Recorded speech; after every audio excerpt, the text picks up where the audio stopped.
Good morning, everyone. Assalamu alaikum wa rahmatullahi wa barakatuh. I am Tammy Zakia Boxton of Zakia's Cupboard Healthy Halal Meals, and also I teach middle school, so please pray for me.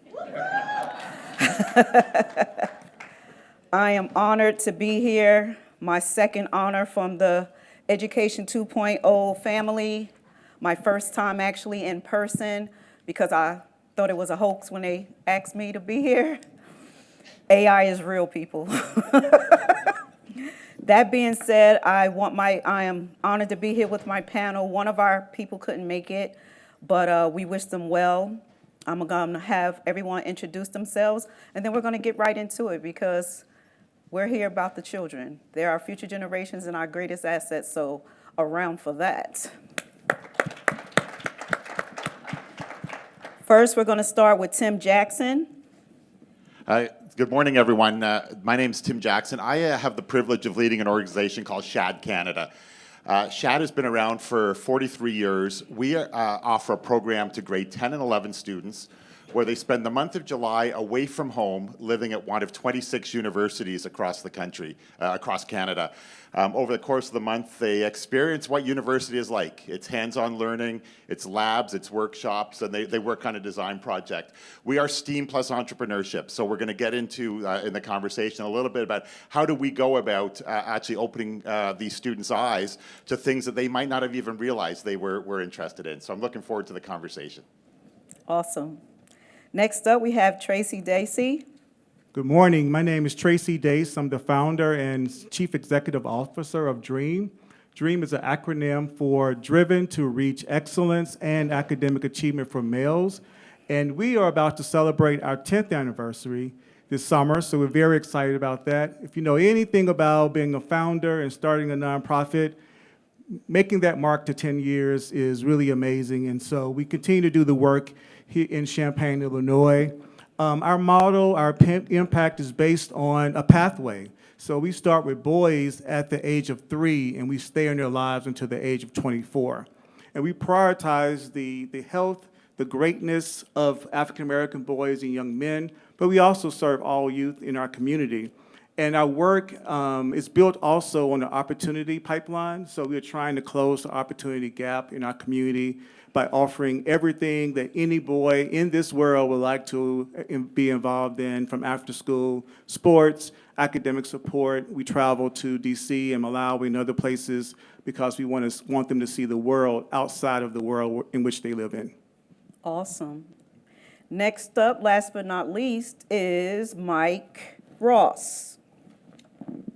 Hello, thank you. So I just want to first say that I'm really excited to be in this room with such experienced individuals in the education space. So again, my name is Mike, founder and executive director of Future Forward Education, which is a nonprofit organization aimed at improving the academic landscape for our youth through a bottom-up whole family approach. So what started as being a very student-centric outlook became system-centric, and that we zoomed out and wanted to further understand some of the underlying issues within education, kind of focusing on some of the fractures that are in the foundation for a kind of like long-termism approach to solving problems. And with that, I do want to, again, referring to all of you, a lot of you have a lot of experience in this space, and we are early. We have an early footprint in the system, so we're in the process of absorbing a lot of information, and I'm really excited to be here. Thank you. Great. All right. We're going to get right into it, ladies and gentlemen. First of all, let me just say, as an educator, it chose me. I didn't choose it. I came from the legal background, but I worked in family court, so I was always surrounded by young people. I'm going to move around because I'm still healing from total knee replacement surgery. But I just wanted to say, young people only want you to listen to them, not just hear them. There's a difference of hearing someone and listening to them, and they know the difference. And because they are our future generations, we need to do everything that we can to give them the tools they need to succeed, to reach every goal and every dream that they want. That's our job as educators. thank you, not just the paycheck. And as I said, it chose me. I didn't choose it. And I do things 1,000%, especially when it comes to our young people. So in case you didn't know, we're going to kick this off because March is the annual reading month. This week is National Reading Week. So I want to thank Mike again for these questions that helped me to get this moderation getting done. So on that note, panel, what are some of the methods that we can use to receive feedback from our target audience, which are our students, as to better align our future products with their needs? Because time is the most important gift that we have. And in this current social climate of threats against the Department of Education, go figure, how do we do that? Tracy. She would call on me first. Well, I would say in addition to academic interests, we also do the work to unpack their career interests. We see that as a linkage between the two. And so we start with young children at a very, very early age. And during that process, we are introducing and understanding their academic interests and also their career ideas. And so we really use exposure as a way to hear from them. We also use other traditional methods, like surveys and things like that. But the most important one is the fact that we are with them 6 days a week, and we are gathering that real-time data and listening to their engagement in certain activities, and we are then using that to inform what we do. When we first started DREAM, we took on a strategic doing model. So we hear, listen, and within 6 months, we take that information to change whatever may not be working. So we definitely try to include their feedback, but also the parents' feedback, because when kids are that young, sometimes what they're learning at home can also help us build the academic and career supports that we have at DREAM. Okay, Tim, your thoughts? Yeah, so for us, we're a charitable nonprofit organization, and I mentioned we are STEAM plus entrepreneurship, so we are not a science camp. We are not an engineering camp. When someone comes to SHAD, they experience all of the aspects of STEAM plus entrepreneurship. And so, like many organizations, we have traditionally surveyed our students and asked them, the participants, for feedback. And we now use third-party academics to do that. But a few years ago, we started also doing a survey of parents. And it starts with a pre-program survey. So the parents do an assessment before the program. And then our researcher goes back to those students in September, October, and asks the parents to talk about the change they've seen in the young people that went through our program. And that has been massively helpful to us. We were trying to figure out, how do you go to impartial, parents are never impartial, but what's the closest we can get to people that can assess the change they're seeing in the participants? So that's what's been helpful to us, is actually having the parents and using a third-party academic to do the survey, so there's actual credibility to them. Awesome. Want to follow up, Mike? Yeah, so I'm extremely data obsessed, and I feel that every product or service that is implemented should be backed up and validated with a thorough data analysis. So when I started Future Forward Education, I did a lot of preliminary analysis and research on the landscape. I didn't want to go in and make assumptions about what schools need or what students need. I was obsessed with needing to understand the audience, the customers, so that I could step back and say, hey, this is what inequity is, this is what inadversity is. And so therefore, we're not creating potentially static solutions.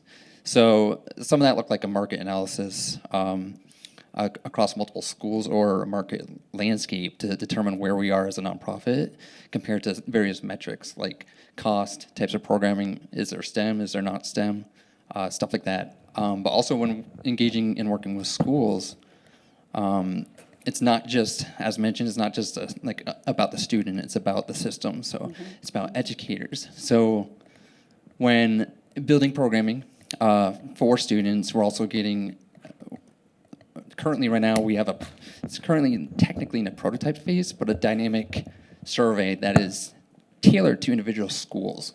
Again, to not make the assumption that all schools have this overlapping universal makeup, I guess you could call it. And it's dynamic in that theoretically when feedback comes in, we're kind of like bending the questions and the response to those questions to accommodate for like what we're receiving. So getting that information back is crucial to be able to stay reactive to the needs of the school, whether that's donations they need or a program or curricula. So that's, like I said, data obsessed. I feel like data tells a story. And Tammy, I know you mentioned the Department of Education, but I think there's rumors of that vanishing, which to me is a little bit reckless. So A little I bit? feel that data does tell a story, even if it's like 3 decades old. So it's important to see that history over time. So I'm working on trying to preserve some of that, so we can use that as a baseline going forward while we build our own kind of tools. So. Great. Just to follow up on some of the things that you said, it bring me to some of the bullet points that I pointed out as far as the curiosity of our students and encouraging them with new activities and providing opportunities for their creative expressions. And I heard each of you kind of testament to that. How would we incorporate students' choices into the programs that you each have? Tim, want to speak on that? So we don't, and that's a very, very deliberate decision in terms of student choices. So students come to the program and they literally don't know what they're going to do the next day. And so a day for them might be waking up and being told, today you're going to do 2 lectures. One is going to be something about the history of mathematics. The second is going to be a world-class researcher who does physics. And in the afternoon, you're going to go do a couple of labs. One might be you're at a medical school going into a cadaver lab. The other might be you're going into a coding lab. And that's the whole idea of the program. It unlocks people's passions that they didn't know they had. And so for me, one of the things I love is when I go do alumni events. We have 23,000 alumni now around the world. And if I go to, say, a university or college where we will hold an alumni event, and I'll ask somebody, what are you studying? And they might say, I'm doing health science. And I'll say, how did you pick health science? And they will say, I thought I wanted to be an engineer, but I went to SHAD, and I had no idea there was this health science field. But we did a couple of labs and had a couple of speakers, and I was fascinated. And so I changed my grade 12 courses, and I decided to come and study health sciences as a post-secondary instead of engineering. So it's almost the opposite of your question, Tammy. We purposely don't, and that's how we find the hidden potential. They trust the process. They know over the course of the month they're going to be exposed to some things they like and some things that they didn't know they liked. And doesn't mean they're going to enjoy everything, but that's the purposeful way that we're going at it to try to unlock passion. You know, every step that we take, there's no one set rule or one set way that students learn. We have to come together as a team. There's no I or you in education. It's us and we, because we are the students. The students are us. So we have to make ourselves known, make them be seen, make them be heard. And we have to give them the tools to succeed. Do you agree? Come on, Tracy, give me something. Well, thank you. So at Dream, we do provide choices because we're very intentional about creating a counter space to school, right? And we all know what the environment at school is like, right? You come there, the teacher has the lesson plan, and you have to follow the lesson plan, right? But at Dream, we really want to create this counter space where we're teaching through choices their advocacy skills, their leadership skills, so that their voice is heard in that space. So for instance, we have Tech Thursdays. And so we give them a list of the various ways they can participate in Tech Thursdays, and then they choose how they want to show up in the space. It may be esports, it may be the DJ club, but we really want them to understand that their voice and what they're interested in is important in them understanding themselves. And so we definitely incorporated, we've done that from the beginning of the program, And we see that that also has impacted retention and engagement when they have that opportunity to have their voice and also have choices in how they participate. Okay, great. Mike? Yeah, so those are all really good points. Obviously, student voice is extremely important. I'm always interested in how we can further unlock that. So when I started, it was about 7 years ago when I had the revelation. Oh, hey, I think there's a problem. I should probably start building an organization. I was very obsessed with, like I said, I was like focused on the student, and some of that stemmed. I did spend some time volunteering at other organizations, and actually, I think this is a mini story that it kind of fits well here. Is so further context. I didn't grow up in the West Coast. I didn't grow up in LA. I grew up East Coast, so the countryside. Fields, valleys, and trees everywhere, but also no adversity. I didn't see communities where there was an issue. It was a small town, so every student next to me was getting the resources they need. So it was very relative, and it took moving out west to have that comparative analysis and reflection on my upbringing, and also I had the luxury of having a tech program at my school where I could actually start learning by doing. And that was the first time. I did have some learning struggles. That was the first time I could actually retain information because it wasn't just lecture-led classes that I was being thrown into. And so my voice became louder than ever. Even though I was quiet, I was completely shy. Still, even in high school, I was suddenly louder than ever because I was given tools in which I could express myself. I often say like the canvas became my translator, and that was my initial passion, is the creative space. I became obsessed with anything creative. So I use that as a reflection when like building my own org, and I think about it all the time. And that's not to say that, hey, we create these STEM programs and we give them everything I had, because I'm a different person, right? It's not the same for everyone.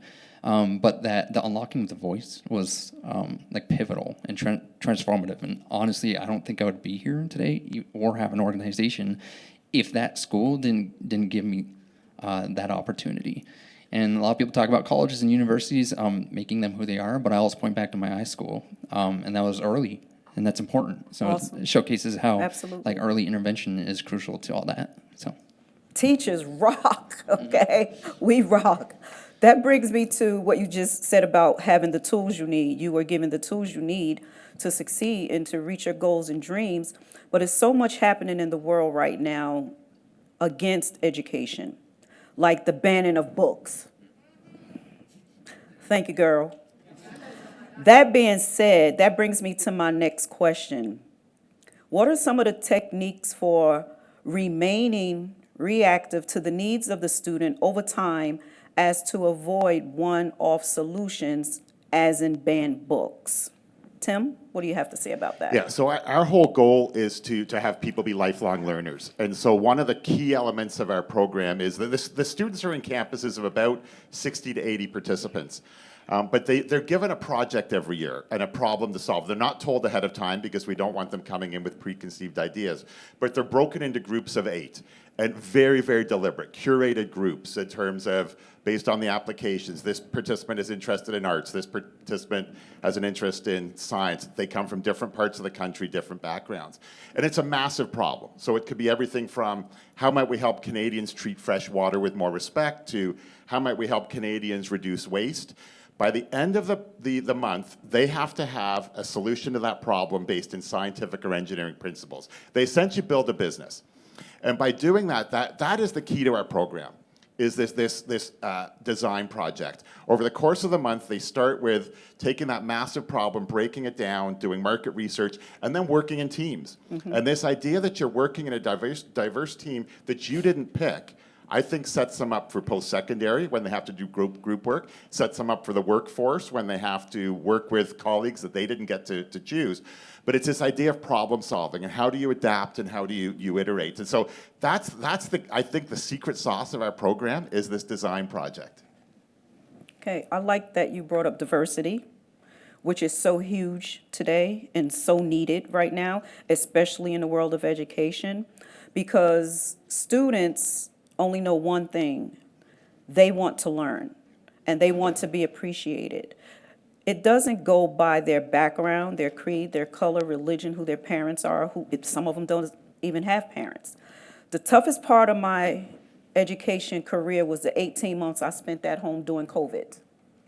Parents loved us then because you were home with your kids all day, every day for 18 months. Come on, somebody. Thank you. And then you got back on track, and then what you did? Kicked us back to the curb again. Teachers. My mother is a retired teacher. It's in my blood, even though I fought it for so many years. I have educators all through my family. That was not what I wanted to be. My education came from the law side of it. So I give my students not only book lessons, they get life lessons to take them through every stage of their career. I still have students come back to me from years ago, and they still call and ask me for advice. That is a testament to what I've done. And I'm not bragging, I'm just stating the facts. I registered myself for every youth organization in Newark, New Jersey that I can. Some I don't even realize that I'm still a part of until they reach out to me. And I am honored and so grateful to be a part of their life, because as I see them achieve, I see myself in them. Which brings me to another point that's happening in the world today about banned books, because students want to know not only that they're being heard and seen, I make them aware that the only failure is not trying. As long as they try, that's all we can ask them to do. And nothing beats a failure but a try. So, guys, come out and speak anyway. How would you make your students feel in your companies who are down on themselves, because we are our biggest people who go against ourselves? So how would you make the students feel comfortable, especially those who are shy and don't speak out, sort of kind of like Mike said he was, and look at him flourishing now? That being said, what steps can we take to make the underdog, so to speak? Because a lot of times those are our geniuses sitting in the background, not raising their hand, not participating, being bullied, not speaking up for themselves because they don't want to be an outcast. How will we go about helping them? Anybody? Well, I can share that, so at where we work at Dream, one of the things that we really value and we ensure that is happening is like Black representation. We're working with Black boys every day, so we want them to see Black men on the staff. We want them to see Black people leading on the staff. So we found that that has really allowed us to really build those relationships with them where they can have conversations and they can see us outside of the space as support. Another way that we build that relationship, which is really more important, I mean, I think out of all of the years of doing this work, and we've done some incredible, or provided some incredible experiences, but what they keep saying to us and what we're hearing is, we just want to hang out and chill, Mr. Tracy. You know, you can take us to DC as much as you want, but really what's important for us is that relationship. Right. And so in that relationship, we ensure that we have restorative justice. These are our sons, so we treat them as sons. We don't kick them out of Dream. We also value strength-based, so we don't see their deficits or their challenges. We start at 3 because we want to grow with them and be a part of their life successes. And most importantly, we definitely approach the work from a culturally responsive lens, right? Their culture, who they are, their history, their home life is a part of the holistic approach that we want to prioritize at Dream. And I think we all want to prioritize in our programs and our companies, because we know focusing on their strengths and affirming them is going to take them to the next level in their lives. I like that because, like Walt Disney said, all our dreams can come true if we just have the courage to pursue them. So you guys want to touch bases on that? Yeah, we benchmark ourselves against the Canadian youth population. So we look at geography, income, background, and then it's how do you be deliberate? And it's exactly as Tracy said. So for us, it's who's at the front of the room, who is facilitating sessions? Can our participants see themselves? And then it's very, very deliberate action. Canada has a not a great history with our Indigenous people, for example, and we are working as a country towards reconciliation. And so it's working with groups of Indigenous leaders, and I'll give you an example where we are doing a lot of work in Northern Canada, up in the Arctic Circle. And so we are going up there doing science camps, identifying participants who would be appropriate for our program, working with local communities, and then saying, how do we make it that they are comfortable when they arrive at a SHAD campus? So doing pre-program supports, bringing elders from their communities and embedding them into our program teams, and then working with partner organizations. Organizations we were chatting about, like Tracy's organization in Canada, groups like Black Boys Who Code, who are trusted in communities. So when SHAD goes into a community and says, you should send your son or daughter away for a month to come into our program, parents would say, I don't know who SHAD is, but they know the partner organizations. And for us, it's organizations like Black Boys Who Code, Pathways to Education, Minerva Foundation. And so it's building trust, but I think you have to be very deliberate about it. Absolutely. And I loved what you said. I mean, we have one of our values is that we believe remarkable youth are everywhere in Canada, and we have an obligation to find them. Awesome. Mike, you want to reiterate? Yes, thank you for that. Yeah, absolutely. So yeah, it's true. Unfortunately, like the current, especially like highly populated districts, there's way too many students per class, and like I get there's a reason for that, but there are students that are being left in the background, and they don't have voice, and they're very likely itching to scream out and say, "Hey, I'm here. I want to learn. I don't quite know what I'm doing, but I need help." Right. So it's really important to realize that we do need a lot more external forces or organizations that can come in and collaborate with districts and essentially be that voice for them and unlock their interest and understand their learning struggles. Again, I'm going to allude back to struggles I had. I was very fortunate enough to have a small town, small population, and that was what allowed me to have like a 1-to-5 ratio of student to supports. And it's just for large districts, it's just not, it's super drastic, 1-to-30 or more. And we think of issues like mental health. The amount of students are not getting mental health supports, or Right. or they're on the list, but it takes 8 months to get their first session. Or longer. So, yeah, and that's one session. Then what happens after that? Exactly. And they graduated, so it's like Right. by that time. But also, I'm gonna go back to data. Like I said, I'm obsessed with data. So we must always be listening to them, and not just in the classroom, but through our analysis reports and impact reports, and sharing that with other organizations that specialize in extracting the right info to develop solutions in that space. And in addition, like districts, large ones, again, for example, have multiple data sets, and the same metric might look a little different, and it's overwhelming to look at. So I would consider that a good baseline, but we need to build tracks that are external to that act as additional data sources that we can rely on going forward to bring forward that hidden student that's in the back. Awesome. All of that was great. And that brings us to our third question.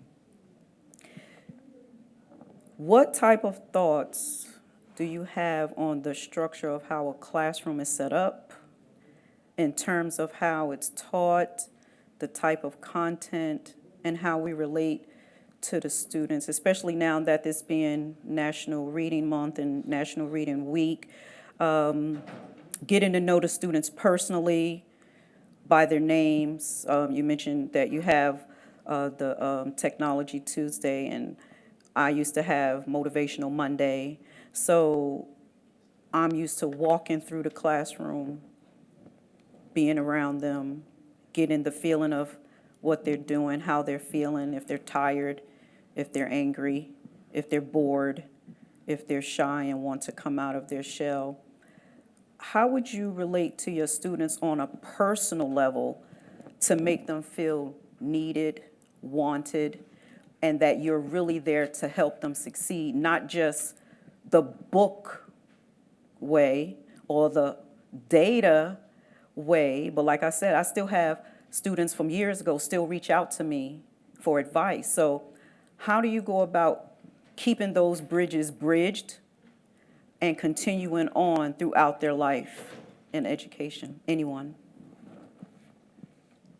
Well, just yesterday, I received a text while I was here that one of our dreamers, a high school boy, had been arrested, and he was in the juvenile detention center. Oh, wow. And he had court yesterday at 1:30, so I instantly text my brothers that I work with, the men that I work with, and said, you know, troubling news, one of our sons is at the JDC, and he has court.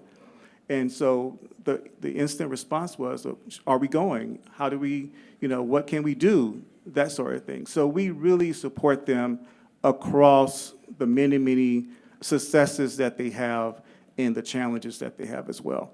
So they see that we care. I think that's the most important piece of it, is when you show up consistently and they see that, oh, this is not about a grant. You know, we're not trying to count you for a grant. This isn't about a check. This is about building relationship with young people so that they can be successful, they can be seen, they can be loved. You know, that's most important.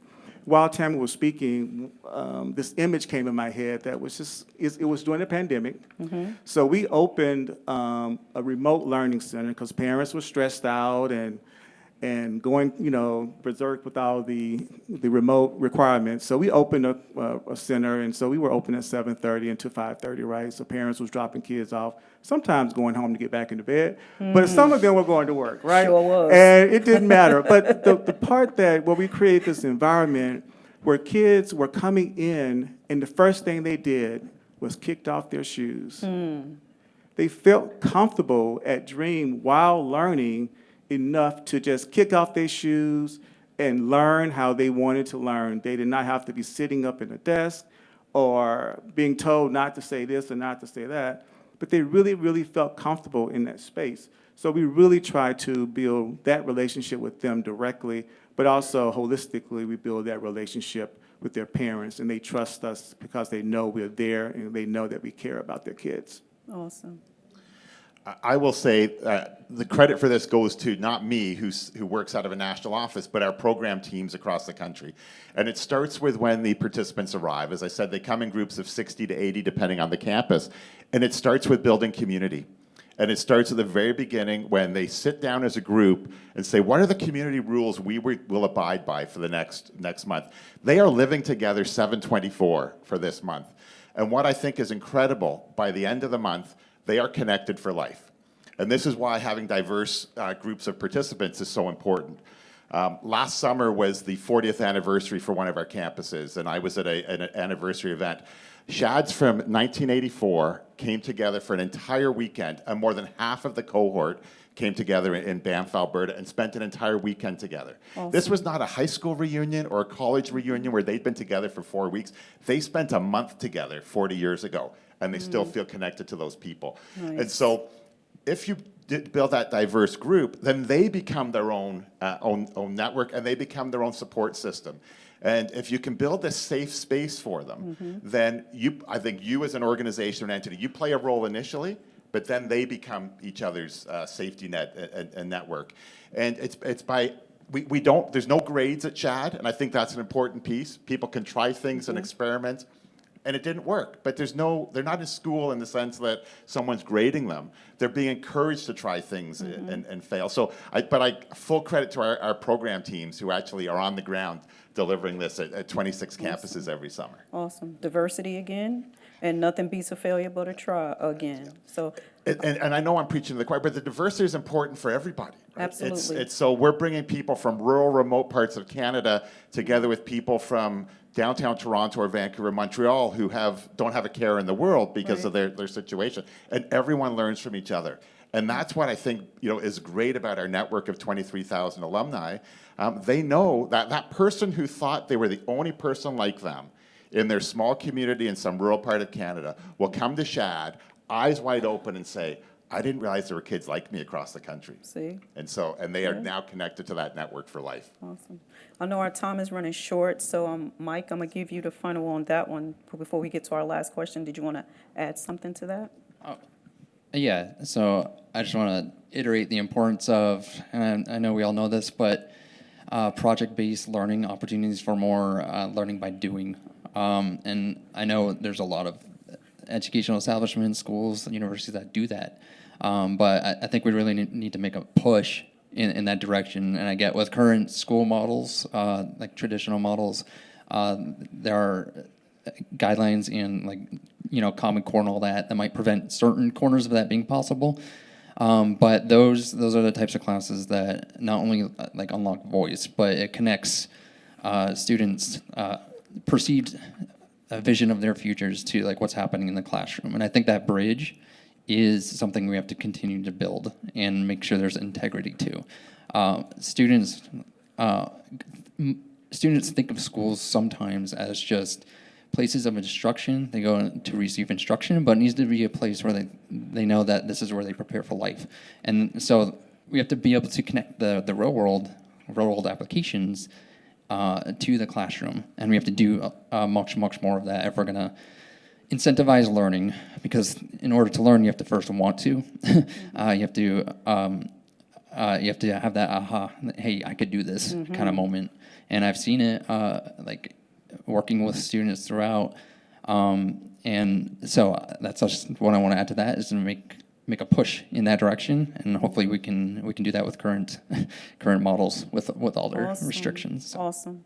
Okay. Well, our time is really short, so I'm going to get to the last question so that we can all get our final thoughts. And what is the one way, or whatever way you have, that we can be seeing others using data, keyword data, to help define academic interests as far as connecting real-world applications, being mindful of individuals' differences, being supportive and encouraging, and of course, sharing your own passions with your students. With me, they know I don't just teach, but I have a catering company, and they know my goal is to get a food truck. So one of my students drew me a food truck, and it's on my wall at home, and I see it every day. Because if you can see it, you can achieve it. So that being said, wrapping up this, how would your companies interact with the students for their passions? Because we are talking about students' passions today, correct? So give me your take on those. Come on, Tracy. So at Dream, it's the more they see, the more they dream. It's just that's what the foundation of what we do. We believe in unlocking their passions through experience, through opportunities, through seeing something outside of their community. And then something else that's really important to us at Dream is that many times we as educators, and particularly nonprofit leaders, we don't have the resources, right? If a young man comes to us and say, I want to be a chef, right? And having those tangible resources to connect him to that opportunity really, really reinforces what we're trying to do, and it gives them hope about their passions, right? It's one thing to say, oh, that's great, we'll try to find you a culinary arts school, but it's another thing to say, that's great, we have the money so that you can enroll in culinary arts next week, so you can begin to go down that pathway to your success. So That's the difference. So that's the That's the difference. difference. That's the difference. We have to walk that walk and show up with the checkbook. Absolutely. Many times when we talk with our students about opportunities. Awesome. Tim? All the students at SHAD do something called SHAD Speak, which is where they give a talk for up to 5 minutes in front of their peers about something they are passionate about. So that is where we do ask them their passion. And it can be everything from someone saying, I love gymnastics, and let me tell you about my journey at gymnastics, or I love journaling, and this is, or I decided I want to learn how to solve a Rubik's Cube, and I still haven't figured it out, but here's the path I'm on. But and because we know ahead of time, they submit a little précis about what their SHAD Speak is going to be about. And it gives our program teams a little bit of insight before those participants show up about what are the passions that they actually have. Okay. Mike? Yeah, so I'm sure by now you know how obsessed I am with data, but I feel we can see problems in data and we can solve problems by looking at it. So one of the things we do actually before even engaging any learning environment, any school, is what's called like a needs assessment. So it's a high level. It's not just about academic performance among the students, but also demographics, and we study that and kind of learn their language before going in, so that we're kind of meeting them halfway. We know how complex school systems are, so we'd rather meet them at least part of the way before going in and discussing programming. But in addition to that, we do. Regarding, I'm going to pick the topic of like STEM. So we do like high level STEM surveys initially in the area of like tech, programming, and design, and getting an idea of what kind of tools they're familiar with or would like to learn, and what kind of projects. So that kind of brings up brings us to the point of creating more real world applications that are possible in that space. But like I said, that's high level as a starting point. So upon integrating the programming, what I want over time, and again, I said early on, we're kind of like early with engagements in schools, but we're absorbing how data flows through the system now so that we kind of can mesh our processes with their processes. But I think that intersection is really, really important in how we can determine developing more relevant content for our students. And then in addition to that, I want to bring up Career Day, because one of the schools we're talking about, this was a little bit after the pandemic, but they were talking about like a loss of community, like a sense of a loss of community, and that's really scary. They had Career Day, but it was like a decade ago or something. But we want to be able to normalize bringing that back to schools, and starting from, it's important to start like internally and build outward. So we're using their voice to develop what is right for them, so we can tie that all to the environment. So that's Awesome. All right. Well, in closing, I would just like to say, I'm sure we all agree that this is what I tell my students, to always stay focused, positive, and productive. Truly believe in yourself when no one else does, because you are your greatest fan. Be your biggest cheerleader and fan. And don't share your good news with everybody, because everybody is not going to be happy for you. Always surround yourself with positive, productive people, because you want to feed off of that energy. And just stay true to yourself. Weed out that negativity, because it will just drain you dry. And just continue to be the best that you can be in the world that we live in, so that we can continue to give you the tools you need to succeed, to reach all your goals and dreams. Thank you, ladies and gentlemen. And thank you, Education 2.0.